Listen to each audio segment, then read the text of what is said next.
여러분 반갑습니다. 2월 10일 수요일, 오늘 우리에게 주신 하나님의 말씀은 창세기 21장 1절부터 7절까지의 말씀입니다. 제가 여러분께 봉독해 드리겠습니다. 주님께서는 말씀하신 대로 사라를 돌보셨다.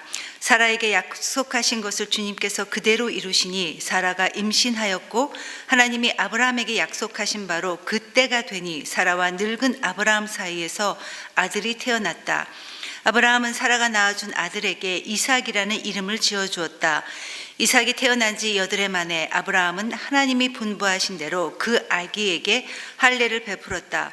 아브라함이 아들 이삭을 보았을 때 그의 나이는 100살이었다. 사라가 혼자서 말하였다. 하나님이 나에게 웃음을 주셨구나. 나와 같은 늙은이가 아들을 낳았다고 하면 듣는 사람마다 나처럼 웃지 않을 수 없겠지. 그는 말을 계속하였다. 사라가 자식들에게 저주를 물리게 될 것이라고 누가 아브라함에게 말할 엄두를 내었으랴. 그러나 내가 지금 늙은 아브라함에게 아들을 낳아주지 않았는가. 아멘. 오늘 말씀을 보니까 드디어 100세와 90세 노인이었던 아브라함과 사라에게 아들 이삭이 태어났습니다.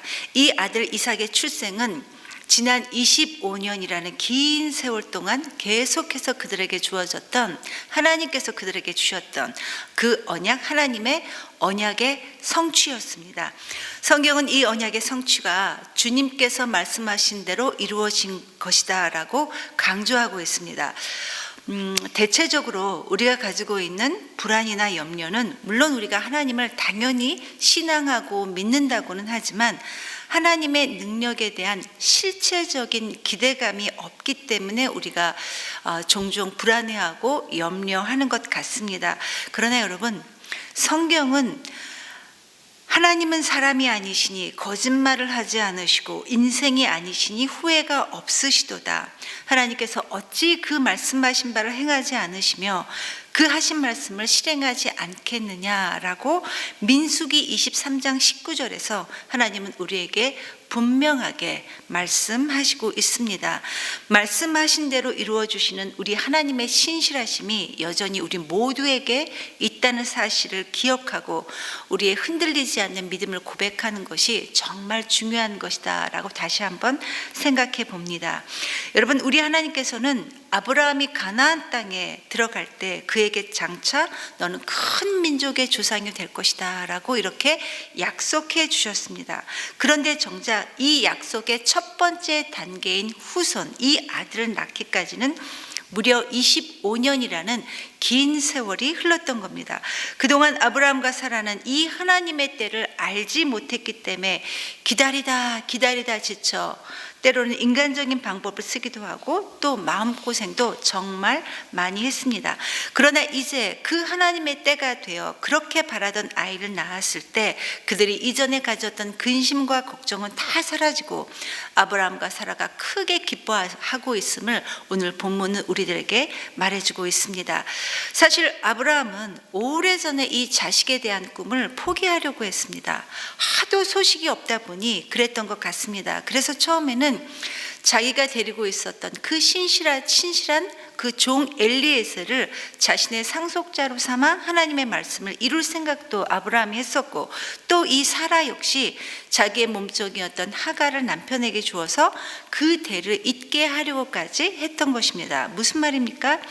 25년 후에 이 아브라함과 사라가 아들 이삭을 낳게 된 것은 결코 그들의 믿음이 좋아서 이루어진 것이 아니라 하나님께서 말씀하신 것을 친히 이루시는 우리 하나님의 신실하심 때문에 이루어졌다라는 이야기입니다. 창세기 17장을 보면 하나님께서 아브라함의 나이 99세 때 그에게 나타나셔서 내가 사라에게 복을 주어 그로 하여금 아들을 낳게 하겠다, 이렇게 아브라함에게 말씀하셨습니다. 그런데 아브라함이 이 하나님의 말씀을 듣고 보였던 반응은 엎드린 채 웃는 것이었습니다. 자기가 이제 곧 내년이면 100세가 될 텐데 어떻게 아들을 낳을 수 있을 것이며 자기 아내 사라 역시 여자 나이 90에 경수가 끊어진 것은 너무나 당연한 나이인데 어떻게 이런 상황에 아이를 낳을 수 있겠느냐라는 것이 그의 생각이었습니다. 상식적으로는 도저히 있을 수 없다라는 그런 생각이었습니다. 그래서 이때 아브라함은 하나님께 하나님, 이스마엘이나 하나님 앞에서 살기를 원합니다 라고 했지만 하나님께서는 단호하게 그에게 아니다 라고 하시면서 그의 제안을 단칼에 거절하셨습니다. 즉 다른 사람이 아닌 그의 아내 사라를 통해 아들을 낳게 될 것이다 이렇게 말씀해 주셨을 뿐만 아니라 장차 태어날 아이의 이름까지 웃음이라는 뜻을 가진 이삭이라 지을 것이라는 이 이름까지 하나님께서 직접 지어주셨던 겁니다. 이어서 17장 21절에서 또 하나님께서 말씀하시기를 내 언약은 내가 너와 맺은 이 언약은 내가 내년 이 시기에 사라가 너한테 낳을 이 이삭과 그 언약을 세울 것이다 라고 하시면서 아들 이삭을 낳는 시기까지 하나님께서 구체적으로 또 그에게 말씀해 주셨습니다. 그리고 다시 또 하나님께서 18장에서 나타나셔서 아브라함에게 네 아내 사라가 내년 이맘때 아들을 얻게 될 것이다 라고 분명하게 또 말씀해 주셨지만 하나님의 이 말씀을 장막 뒤에서 들었던 이 사라 역시 아브라함이 그랬던 것처럼 쓴웃음을 지으며 하나님 앞에 반응했습니다. 나도 늙었고 내 남편도 늙었는데 내가 어떻게 아들을 낳겠는가 하면서 사라도 속으로 쓴웃음을 지으며 그 일이 불가능한 것이다 라고 그렇게 생각을 했습니다. 그러자 이번에도 역시 하나님은 그냥 넘어가지 않으셨습니다. 또 단호하게 그들에게 말씀하십니다. 어찌 사라가 웃느냐? 나는 여호와다. 내게 능치 못한 일이 있느냐? 내가 말한 그때가 되면 내가 너에게로 다시 올 테니 너에게 아들이 있을 것이다 라고 하시면서 정확하게 사라의 불신앙을 하나님께서 지적하셨습니다. 이처럼 아브라함 부부는 자식을 주시겠다는 이 하나님의 말씀을 듣고 처음에는 그냥 웃었습니다. 나도 늙었고 내 아내 사라도 경수가 끊어졌는데 임신 자체가 불가능한 시기인데 과연 그게 어떻게 이루어지겠는가라는 그런 허탈한 믿지 못하겠다는 그런 쓴웃음을 그들은 지었습니다. 이렇듯 하나님은 그들이 하나님의 약속을 잊을만 하면 다시 나타나시고 또 다시 나타나시고 하시면서 당신의 약속을 계속해서 그들에게 기억나게 하시며 그들의 믿음을 세워주셨습니다. 여러분, 아브라함은 우리와 별반 다를 것 없는 그런 연약한 사람에 불과했습니다. 그래서 이 아브라함도 우리처럼 하나님을 때로는 경험하고 또 만날 때는 믿음이 있는 것 같다가도 또 돌아서면 이내 그 믿음이 흔들리는 우리와 비슷한 삶을 수없이 반복하며 살아가고 있지만 그러나 하나님은 우리 하나님의 그 신실하심으로 마침내 하나님의 언약, 그 약속의 성취를 맛보게 하셨고 그리고 25년이 지난 오늘 본문에서 아브라함 부부는 태어난 아이의 이름을 이삭이라 지었고 하나님의 말씀대로 난 지 8일 만에 할례를 행하는 그런 순종을 보여주고 있습니다.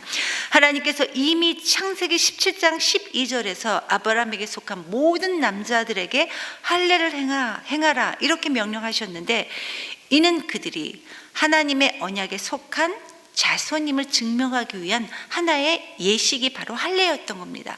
그래서 아브라함은 그 말씀을 이 하나님의 말씀을 기억하며 이삭에게 난지 8일 만에 할례를 행하는 하나님 앞에서 그런 순종을 지금 행하고 있는 것입니다. 그러면서 이 아이는 결코 자신의 능력으로 얻은 것이 아니라 하나님의 언약에 따라 하나님의 그 약속의 말씀에 따라 하나님의 때에 태어난 아기였음을 지금 아브라함은 믿음으로 그렇게 고백하고 있는 것입니다.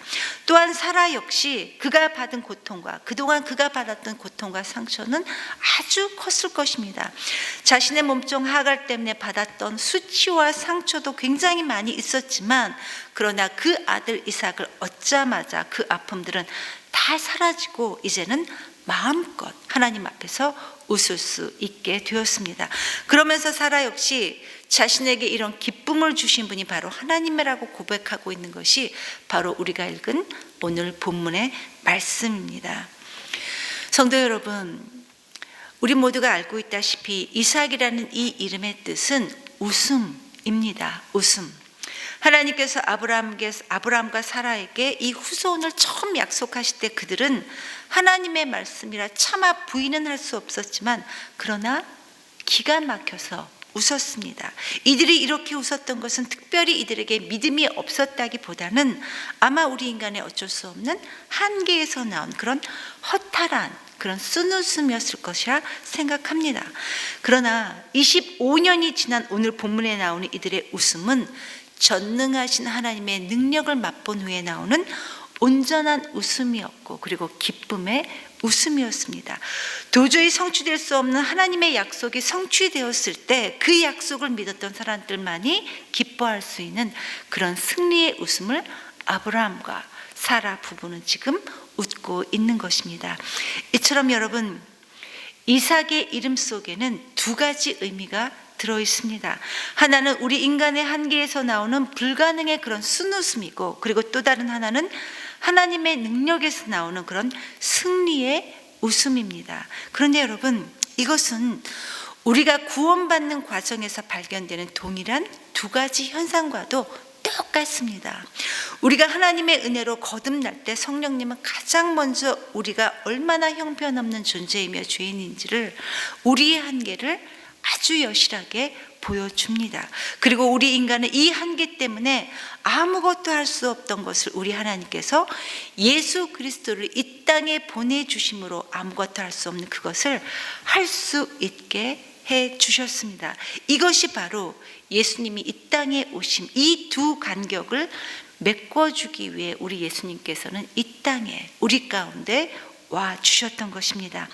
인간으로서의 불가능한 그것을 하나님의 완전하심으로 우리를 덮어주시고 전혀 해결할 수 없는 그 간격을 메꿔주시기 위해 우리 예수님이 이 땅 가운데 친히 우리에게 찾아와 주셨던 것입니다. 이 예수님의 오심으로 우리는 이제는 더 이상 쓴웃음이 아닌 승리의 웃음으로 우리 모두는 웃을 수 있게 되었습니다. 저와 여러분이 얼마나 하나님 앞에서 복된 존재인지를 다시 한번 기억할 수 있게 되기를 간절히 기도합니다. 이 시간 주신 말씀을 기억하면서 하나님께 기도했으면 좋겠습니다. 여러분, 우리는 믿음이 있다 함에도 불구하고 우리를 향한 하나님의 그 약속의 말씀을 온전히 붙잡지 못하고 쓴웃음을 지으며 살아갈 때가 정말 많이 있는 것 같습니다. 그러나 여러분, 우리 하나님께서 우리의 구원을 위해 예수님을 이 땅에 보내심으로 그 약속을 믿는 자들에게는 그 약속들이 반드시 실현된다는 확증을 이미 우리 가운데 보여주셨고, 그 사실을 믿는 우리들에게는 결국 승리와 기쁨과 환희의 웃음이 안겨질 것이라 우리에게 약속해 주셨습니다. 오늘 본문에서 사라는 하나님이 나로 웃게 하시니 이 소식을 듣는 자가 다 나와 함께 웃을 것이다 라고 확신하며 이 하나님의 은혜를 고백하고 있습니다. 하나님의 은혜로 구원받는 우리 모두도 동일하게 우리에게 주신 그 감격과 기쁨의 웃음을 우리들만 간직하는 것이 아니라 우리의 웃음을 듣는 모든 사람의 웃음이 될 것이라는 이 확신으로 하나님, 우리 모두가 이 세상을 살아갈 수 있도록 도와주시옵소서. 그래서 승리의 웃음을 이미 간직한 우리를 통해 이 세상이 좀 더 아름답게 회복되고 좀 더 아름답게 될 수 있도록 우리를 사용하여 주시옵시고 우리를 인도하여 주시옵소서라고 기도하시고, 그리고 마지막으로 이제 여러분 설 연휴가 시작됩니다. 이 설 연휴 동안 더 이상 코로나 바이러스가 확산되지 않도록 도와주시옵소서. 그리고 안전하게 이 코로나 바이러스가 종식될 수 있도록 하나님, 우리를 불쌍히 여겨 주시옵소서. 그러기 위해서는 우리가 먼저 방역에 최선을 다하고 또 백신에 대한 수요와 공급이 하나님 잘 이루어질 수 있도록 하나님, 우리를 인도하여 주시옵소서라고 하나님께 함께 기도하겠습니다. 아멘.